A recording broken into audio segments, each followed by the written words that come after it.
his left, Jess on his right. Hey, hold up, don't start a fight. He's got you covered with all the sports.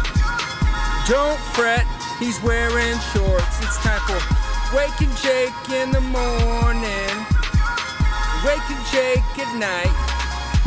Jake sucks.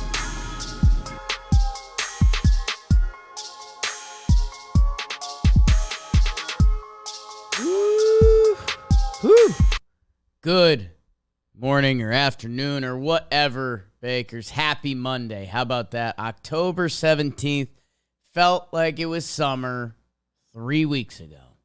It's October 17th. We need to start with the baseball because we are coming up upon it. October 17th means we're in the final stretch. The NLCS has been laid out. The Philadelphia Phillies and the San Diego Padres. Maybe you could have thought one of them. The high-end pitching. A lot of talent. But kind of flawed teams coming into this. They both looked fantastic. They had people questioning the format of the playoffs.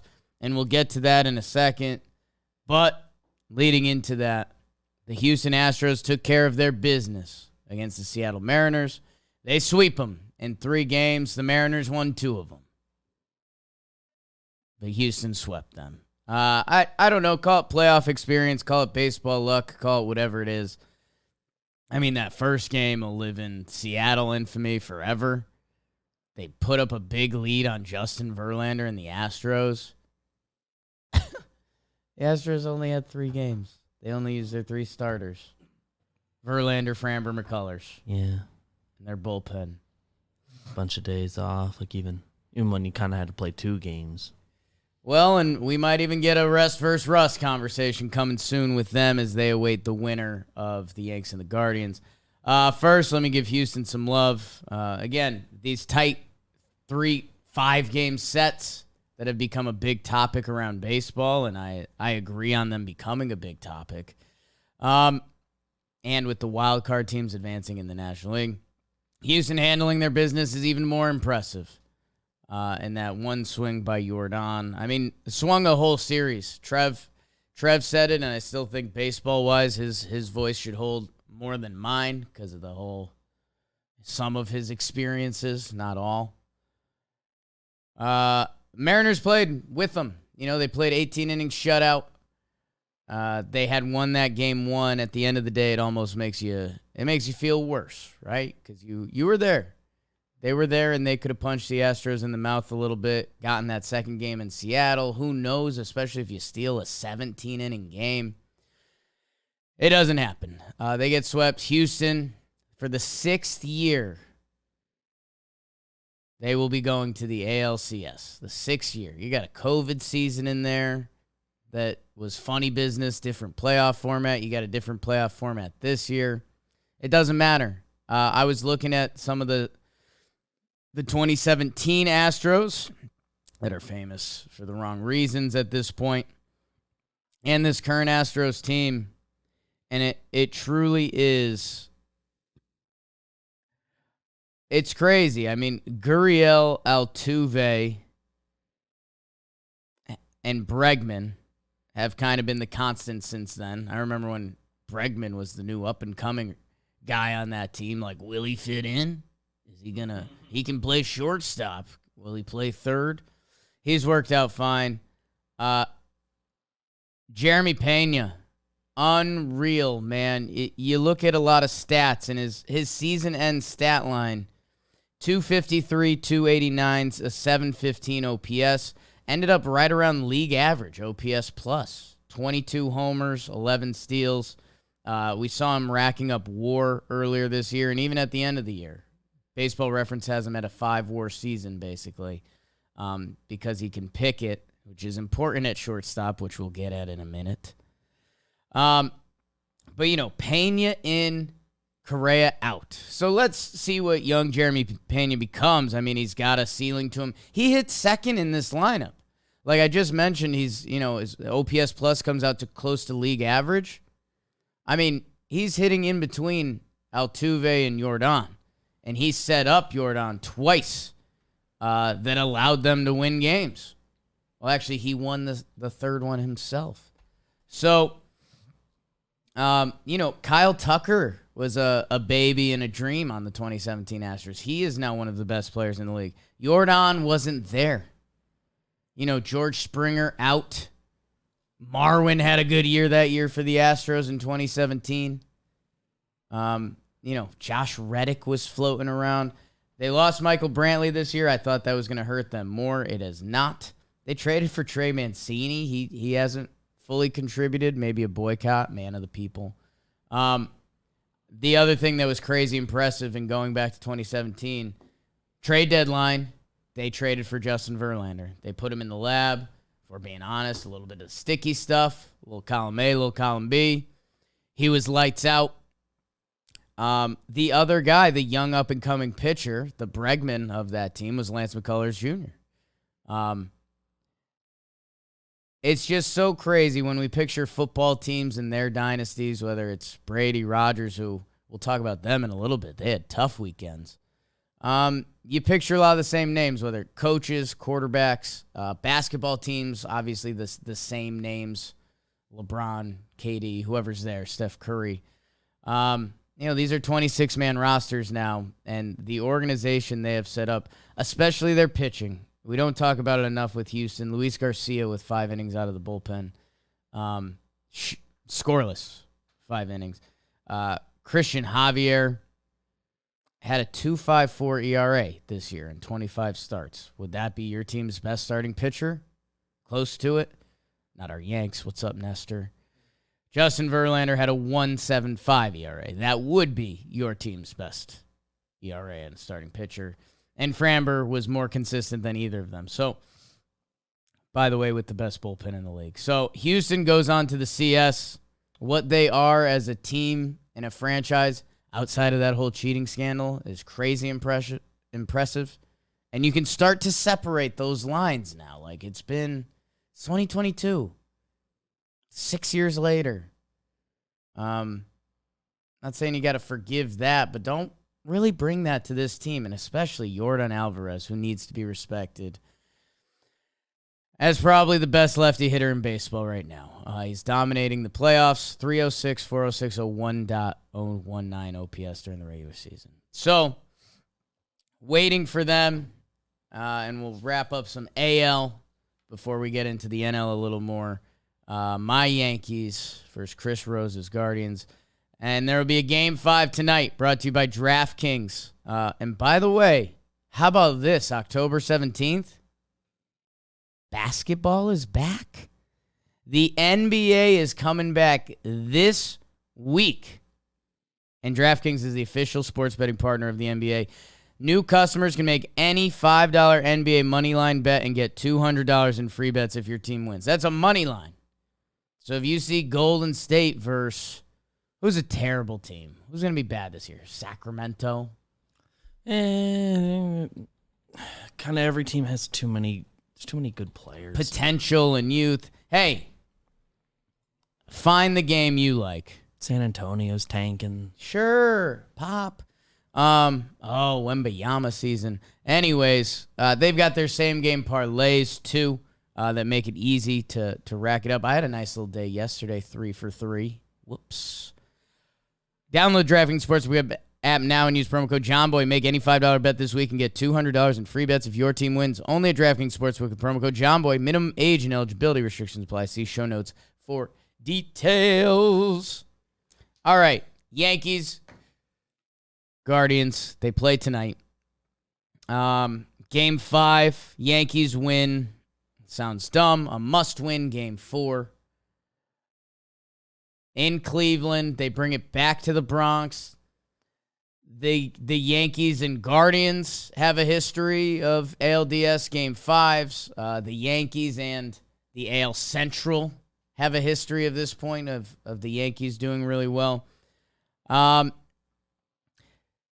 Yankees have the advantage, I think. Offensively, they've had the advantage. They have the momentum of bringing it back home. Starting pitcher, I think they have a slight advantage. We think it's going to be Jameson Taillon versus Aaron Savali. Short leash on both of them, especially Savali.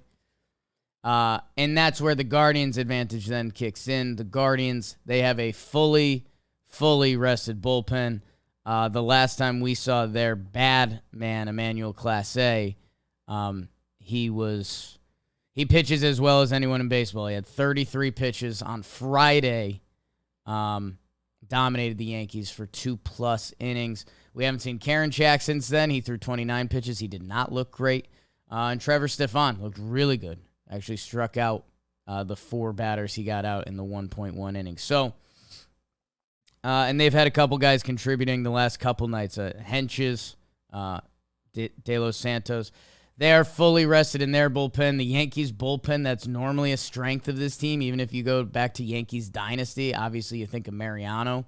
But they had other guys too. The Ramiros, the Mike Stantons. Like they had guys that got out. Graham Lloyd with the big postseason or two. New York Yankees traditionally have a really good bullpen because they invest in there more than other teams. If we're being honest, it's not rocket science. You probably know Chapman. If you know more deep cut, Scott Efros was a huge loss before this series. Clay Holmes is doing a weird rehab assignment while pitching in the ALDS. He looked good, and he embarrassed Jose Ramirez last night. Lou Trevino and Johnny Lasagna did not pitch yesterday. Hopefully that is massive for the Yankees.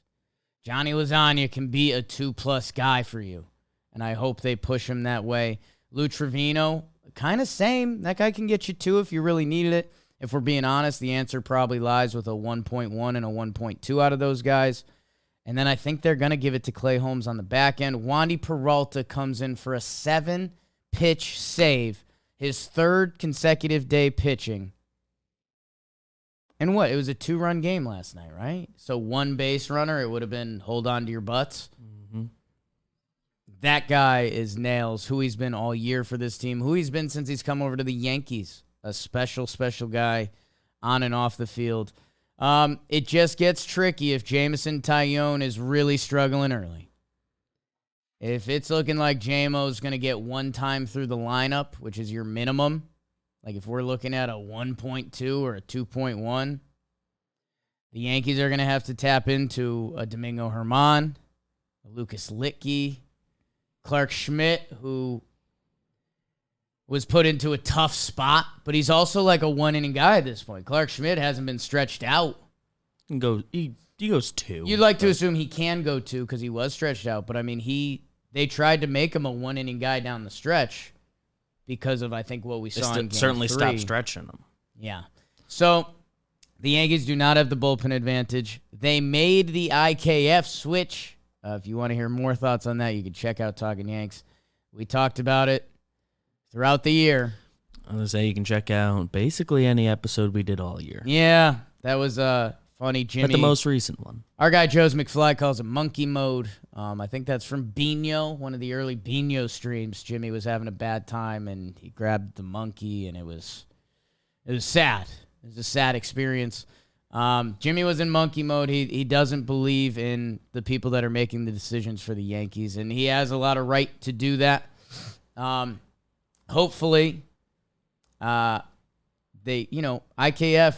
he seemed to be the weak link. I know a couple highlights of my own that were Jimmy's highlights because he's felt like he's been at war with this all year. The Talking Yanks episode where I said the Yankees have one weakness on each side of offense and defense, and it's the same guy. That really cut to Jimmy's core. And then, it was one of those weird things. Do you be happy that it happened at all, or do you wish you were just missing out and they rode it into the ground? But they play as Waldo Cabrera, by the way, was playing second base to our number 2 prospect, Peraza, who's supposed to be the better defensive shortstop, who came up and hit really well and played half the games at shortstop down the stretch. They replaced him with Oswaldo Cabrera, who had been playing left field, his worst position on the baseball field. And then he moved to shortstop last night, and he looked good, and it gets another switch hitter in the lineup because you have Hicks in left field, who's a solid left fielder. If he gives you anything with the bat, at least he sees some pitches. It's a deciding game at the stadium. It's going to be raucous. Yankee fans were bummed out that day game on a Friday because it got rained out on Thursday night. But it's one game, man, and whoever goes up early, the Yankees, if Savali is out there, they need to take advantage of that guy. Because if you find yourself in a situation where Class A is in and they have a lead, whether it's like the 5th inning, like if they play their Class A card early just to try to get it to Stefan and Karinchak or build up more of a lead. Remember when Edwin Diaz came in the 6th and we were all kind of shocked?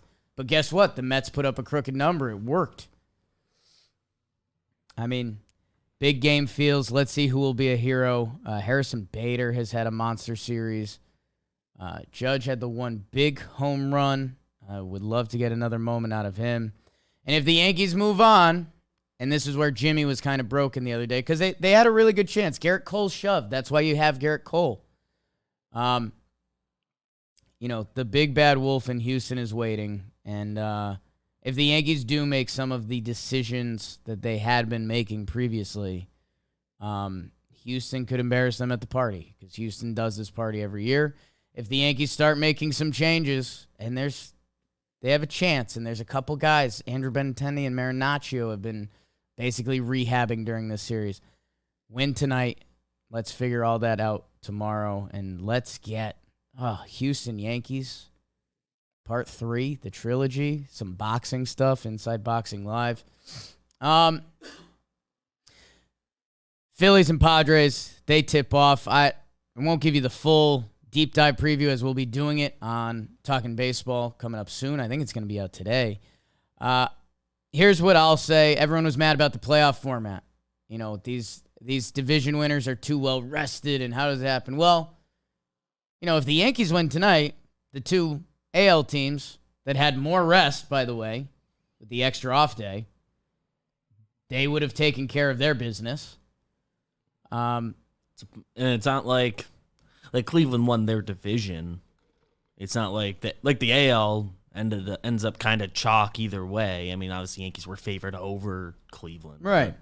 It's not crazy that this worked out this way. The Dodgers had a historic regular season, but everyone, whether you listened here, Talking Baseball, the girls' room, whoever talked about it, the Dodgers seem to have an Achilles heel of sorts, that like their high-end pitching, all their pitching is really good. They have a pitching factory.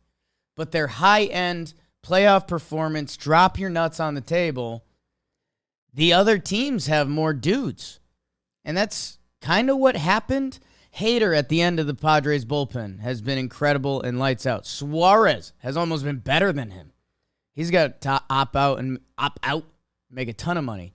The Padres bullpen has been one of the best units of the playoffs. Their lineup, they have a lot of guys clicking up and down the lineup. Grisham and Cronenworth towards the end of their lineup, with the Machado and Soto threats up top. And that's the thing I would say with Philly and San Diego. Sure, they're two wildcard teams, but the high-end talent goes toe-to-toe with Atlanta or the Dodgers. The Dodgers lineup, that is special. I know it.